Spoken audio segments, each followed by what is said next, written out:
welcome back to the podcast playground. Our newest podcast is The Best Podcast. Join Jay Carter and me, Vida Best, on The Best Podcast, where the dynamic duo brings you their insider secrets to everything wonderful. Now Jay and me dive deep into the top 5 everything, from the latest cell phones to affordable wines that won't break the bank. So tell a friend, you've found The Best Podcast, where every recommendation is a gem waiting to be uncovered. Tune in weekly for your dose of excellence. Are you already dreaming of fresh powder? Well, we certainly are. Definitely getting that itch. And if you're planning, that ultimate North American ski trip for the 2025-2026 season, maybe wondering where the absolute best slopes are? Yeah, we've basically done the homework for you. We're digging into the big rankings. From Peak Rankings, they give this really detailed, pretty objective look at the whole mountain experience. Right. And we've layered in some other key stuff too, right? Like travel context, lodging info from places like Snowpack, Tripadvisor. Yeah. The practical side. Exactly, because it's not just about the snow report. So before we dive into the winners, let's quickly define this metric we'll be using, the mountain score. We're seeing in numbers like 82, 79. What's actually in that score? Good question. Yeah, it's pretty comprehensive. It basically pulls together maybe half a dozen really critical things. Terrain, obviously, variety and size. How good are the lifts? Snow quality, consistency. That's huge. But also the other stuff. Village amenities. How easy is it to get there? Overall value. So an 82 isn't just about having the most snow. It's the whole package deal. Precisely. It means excellence across the board. That's why you see such tight scores at the top. Got it. So our mission today. Yeah. Let's unpack the top 5. We want to figure out exactly why they scored so high. And crucially, what are the trade-offs? The cons. So you, the listener, know which place really fits your style, your budget, your crew. Makes sense. And it's a really interesting mix this year, isn't it? It really is. We've got Canadian Giants, Utah's Legendary Powder, Wyoming's Steep Challenge, British Columbia, Wyoming, Utah, Alberta, all in the top 5. All right, let's get into it. Starting at the very top, number 1, Whistler Blackcomb in British Columbia. Mountain score, 82, the reigning champ. Yeah, Whistler's fascinating. Its size isn't just impressive, it's almost like insurance. Oh, so? Well, it's the largest in North America, right? Yeah. Over 8,100 acres. That sheer volume means even if conditions aren't perfect everywhere, and sometimes they aren't, especially lower down, there's always somewhere good to ski. You'll find variety, you'll find acreage. So the size buys you reliability, guarantees you can ski a lot, regardless of maybe a warmer day or something. Pretty much, yeah. The source really highlights a few key things. Super diverse terrain, truly something for everyone. Then you've got the really demanding expert stuff higher up, stunning scenery, that Pacific Northwest aesthetic, and importantly, strong modern lifts. Yeah. That peak-to-peak gondola. Oh yeah, that's iconic. Connects the two mountains. Exactly. Really efficient. Okay, a place that massive, that popular, Uh-huh. there have to be downsides, right? Mm-hmm. What's the reality check? There is one, or, well, 2 main ones. First, as we mentioned, conditions can be variable. Lower mountain snow can get heavy, sometimes wet. Right, coastal influence. Yeah. Second, crowds. It's a global destination. Peak times Christmas, President's Day, spring break. Expect lines. Expect busy base areas. It pulls people in. But the village life is a big draw too, I imagine. Huge.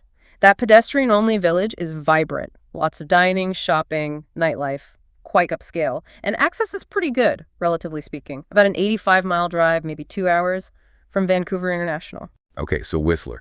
Massive, diverse, great village, good access, but watch for crowds and variable snow lowdown. Caught it. Now, let's shift gears completely. From the coastal giant, we head east, way up in elevation, to number 5 on the list. Banff Sunshine Village in Alberta. Score of 79. Okay, so if Whistler is about sheer size and infrastructure, Banff Sunshine sounds different. High altitude, maybe more about the views. Exactly. It's defined by different things. Key points are an incredibly long season. They often ski well into May. Wow, May. Yep. The views are absolutely top tier, truly spectacular. And because it's so high, the snow preservation is phenomenal. And sources consistently mention it offers really good value compared to some big U.S. resorts. But you pay for that high altitude in other ways, I bet. Banff gets cold? Oh, yeah. Extreme cold snaps can happen. And another logistical quirk, long lines sometimes at the base gondola in the morning just to get up to the main skiing area. So you got to bundle up and be patient getting started.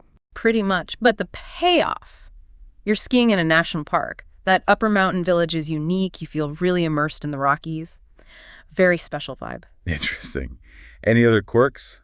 Just one weird one mention. Apparently, the trail map is notoriously difficult to read. Seems small, but could be annoying on a cold, windy day. Huh. Okay, good to know. That contrast is perfect, actually. We leave Canada's giants and head south, right into the heart of American powder country, Utah. The Cottonwood Canyons, yeah. We're grouping the next two. Alta at number 3, score 80, and Snowbird, right next door at number 4, score 79. They're linked by that legendary snow. Right, the greatest snow on Earth, as they say. Start with Alta, number 3. Alta. It's got such a strong identity. It's old school, very traditional, and famously, skiers only. Still, wow. Yeah. No snowboarders allowed. Still 0 snowboarders. That plus a really strong local feel, breathtaking scenery. That's what pushes its score up. And the snow, of course. The main event.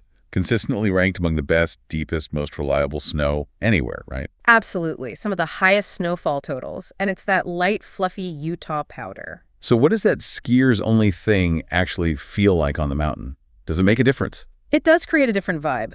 Some say less intimidating, maybe less crowded feel in certain spots or lift lines. A real focus on, well, just skiing the powder. Pure alpine focus. Okay. But downsides for the traveler? Main ones are lodging and cost. There just aren't many reasonably priced places to stay, especially right at the mountain. Limited slopeside options overall. So amazing skiing experience, but maybe harder on the wallet and convenient for lodging. What about access? Access is a huge plus. It's super close to Salt Lake City International Airport, like 32 miles, maybe a 40-minute drive. That's incredibly convenient compared to many mountain resorts. Yeah, that's a big selling point. And you can ski snowbird too, right? On the same ticket. You can upgrade to an Alta Bird Pass, ski both mountains. Which brings us neatly to Snowbird, number 4, score 79. Shares the amazing snow, but has its own personality. How does it differ from Alta? Snowbird's always been a bit more about modern infrastructure, innovative mountain logistics, think the big tram. Architecturally, it feels different, too. Yeah, and the terrain. Also boasts incredible snow and really diverse terrain, especially that extremely demanding expert stuff off the tram. Super challenging. But like Alta, probably not the best place to learn. Definitely not. Both Alta and Snowbird are heavily skewed towards advanced and expert skiers. They have limited beginner terrain, limited low intermediate stuff. That's probably why neither quite topped Whistler. They lack that universal appeal across all skill levels. And lodging issues similar to Alta. Yep. Limited on-site lodging options at Snowbird, too. Great skiing, great snow, but plan your accommodation carefully. Okay, makes sense. So we've done Canada, we've done Utah's powder. Yeah. Now for the Wild West Challenge. Number 2, Jackson Hole, Wyoming. Score, 81. Yeah, if Utah is the snow quality capital, Jackson Hole is arguably the capital of steep, challenging terrain. It's positioned immediately as the expert's destination. It has that reputation for sure. Does it live up to it? Oh, absolutely. The sources are clear. It's extremely demanding. The pros. Relentless expert terrain, high snow quality, maybe not quite Alta Snowbird consistency, but very good. And this is key. The most continuous vertical in the U.S. Okay, most continuous vertical. Break that down for me. What does that mean on skis? It means long, sustained, steep pitches. From the top, especially off the tram, you basically point them downhill and go. Not much traversing, not many flat runouts interrupting the fall line. It requires strong legs and serious skill. Pitches often over 40 degrees. Wow. So it really tests your endurance as well as your technique. Totally. It's an epic experience, but it can be exhausting, which leads to the big caveat. Let me guess. Beginners need not apply. That's exactly what the source says.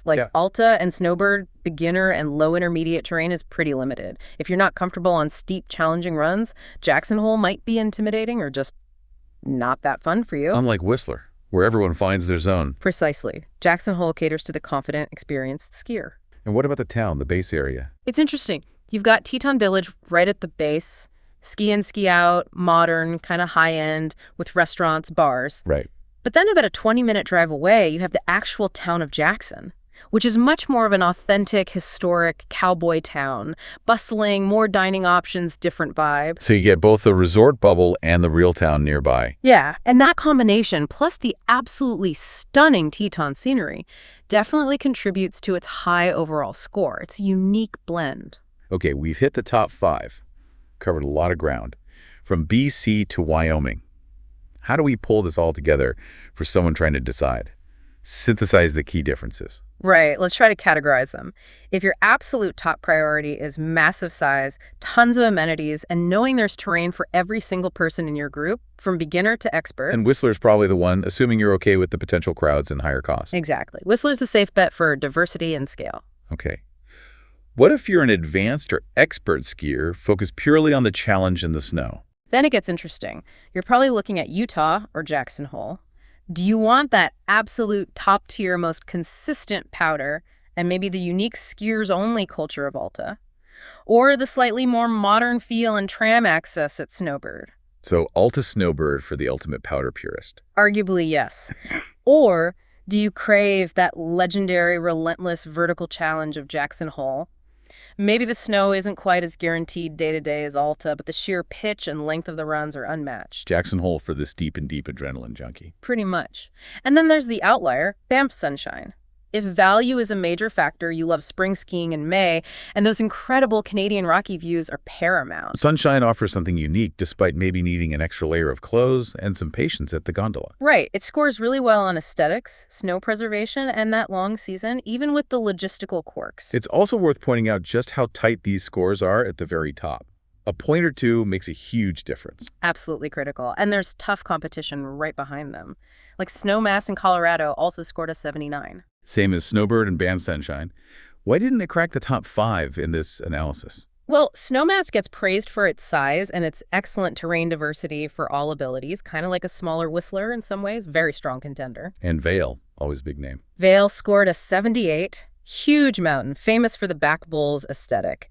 But the analysis suggests it lacks that truly extreme, top-tier expert terrain you find at Jackson or Snowbird, which might explain why it's just slightly lower in the overall mountain score here. So it really underscores that even among the absolute best, each mountain has a distinct personality at different strengths. Yeah, and maybe the meta lesson here, looking at Whistler and Jackson scoring slightly higher than Alta Snowbird despite potentially more variable snow. What's the takeaway there? It kind of suggests that for the average destination skier, maybe factors like reliable infrastructure, sheer size and mileage, and maybe better crowd flow outside of pinch points like a single tram.